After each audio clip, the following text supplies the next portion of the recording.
இங்கே வந்திருக்கிற எல்லாருக்கும் வணக்கம். மேடையில் இருக்க பெரியவங்க எல்லாருக்கும் வணக்கம். ப்ரெஸ், மீடியா, ஃப்ரெண்ட்ஸ், ஃபேமிலி எல்லாருக்குமே வணக்கம் சொல்லிக்கிறேன். ரொம்ப ரொம்ப சந்தோஷம். இந்த பிஸி ஸ்கெடியூலில் மாறி சார் நீங்கள் வந்தது ரொம்ப ரொம்ப சந்தோஷம். So thank you so much for coming sir. And முக்கியமாக 2 பேர், நிலாபாரதி அவர்களும் நம்ம கவின்மொழி அவங்களும் வந்தது ரொம்ப ரொம்ப சந்தோஷம். யூபிஏ எக்ஸாம் பாஸ் பண்ணி ஃப்ளைங் கலர்ஸில் பாஸ் பண்ணி இன்றைக்கி டிஎன்ஏ ஆடியோ லான்ச் ரிலீஸ் பண்ணுறாங்க அப்படின்னும் போது நீங்கள் வந்தது எங்களுக்கு பெருமை. So on behalf of our whole team நான் நன்றி சொல்லிக்கிறேன் உங்ககிட்ட. அண்ட் முக்கியமாக டிஎன்ஏ பற்றி நிறைய விஷயம் பேசணும்னு நினச்சேன். ஆனால் இங்கே மாரி சார் வந்துட்டு வேற ஒரு பாம்பை போட்டு போயிட்டாரு. சார் பரியரும் பெருமாள் பரதேசி முடிச்சுட்டு என்ன நடந்ததுன்னு தெரியல. நிறைய விஷயம் நடந்துட்டு இருந்தது. Too many things running on my head. But உங்களுக்கு நான் இன்னொன்று சொல்கிறேன் சார். லாஸ்ட் டெக்கேடில் நான் பார்த்த ஒன் ஆஃப் த பெஸ்ட் ஃபிலிம்ஸில் பரியரும் பெருமாள் எனக்கு ரொம்ப ரொம்ப பிடிச்ச படம் சார். ஸோ நான் அந்த பரியரும் பெருமாள் மிஸ் பண்ணதில் எந்த ரிக்ரெட்ஸும் இல்லை. ஏன்னா கதிர் வந்து ரொம்ப ரொம்ப சூப்பராக பண்ணியிருந்தாரு. So I have no regrets. It's one of the best films அது. என் கூடிய சீக்கிரம் அடுத்த ஸ்கிரிப்ட் எதனா சொல்லுவீங்கிற ஒரு நம்பிக்கை இருக்குது சார். அந்த கேரக்டர் மாரி சார் சொன்ன மாதிரி ரொம்ப ரைட்லி சொன்னார்.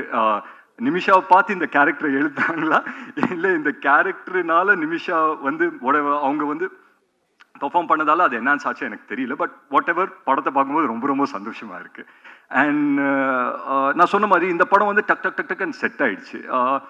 ஸோ காஸ்ட் ஆகட்டும், க்ரூ ஆகட்டும், அண்ட் மியூசிக் டைரக்டர் கேட்டோம். மியூசிக் டைரக்டர் யார் பண்ணலாம் அப்படின்னு சொல்லி யோசிக்கும் போது அவர் சொன்னார், இந்த மாதிரி நான் எஃப்எம் என் பேக்ரவுண்டு, எனக்கு மியூசிக் பற்றின சென்ஸ் இருக்குது, நான் மியூசிக் டைரக்டர் சொல்கிறேன் அப்படின்னு சொன்னோன்னே ஒரு 5 நேம்ஸ் சொன்னார்.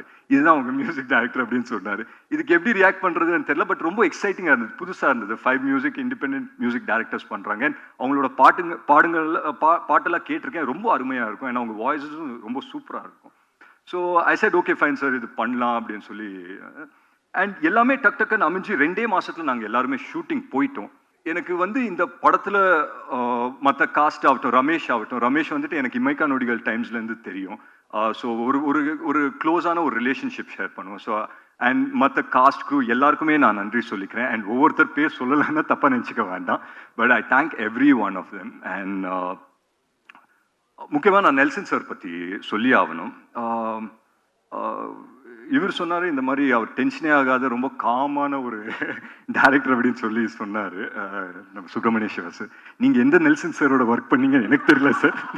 நான் ஒர்க் பண்ண நெல்சன் சார்லாம் அப்படி கன்னு மாதிரி நின்றார். வெட்டு 1 துண்டு 2 அப்படின்னு இருந்தார். ஒரு நல்ல படம் வந்து பண்ணியிருக்கோன்ற ஒரு கான்ஃபிடன்ஸ் எங்களுக்கு இருந்து நாங்கள் அவங்கக்கிட்ட இல்லை யார்கிட்ட போய் ப்ளே பண்ணாலும் இன்னைக்கு இருக்கிற இண்டஸ்ட்ரி ஐ திங்க் நல்ல கான்டென்ட்டாக அவங்களோட கான்டென்ட்டாக இது பண்ணிக்கிட்டு அதை ப்ரமோட் பண்ண பார்ப்பாங்க. அண்ட் ஐ திங்க் டிஎன்ஏக்கு அது நடந்திருக்கு அப்படின்றது நான் ஹானஸ்டாக ரொம்ப நம்புகிறேன். ஸோ மற்றபடி எங்கள் படம் இனிமேல் உங்கள் படம் ஆயிரும் 20th அப்புறம். ஸோ கூடிய சீக்கிரம் தியேட்டர்ஸ் ரிலீஸ் ஆகும். ஃபேமிலிஸோடு வந்து பாருங்கள், பார்த்து என்ஜாய் பண்ணுங்கள். Thank you so much. சினிமா உலகை ஃப்ரேம் பை ஃப்ரேம் படம் பிடித்து காட்டும் தந்தி சினிமா சேனலை இப்போவே சப்ஸ்கிரைப் பண்ணுங்க.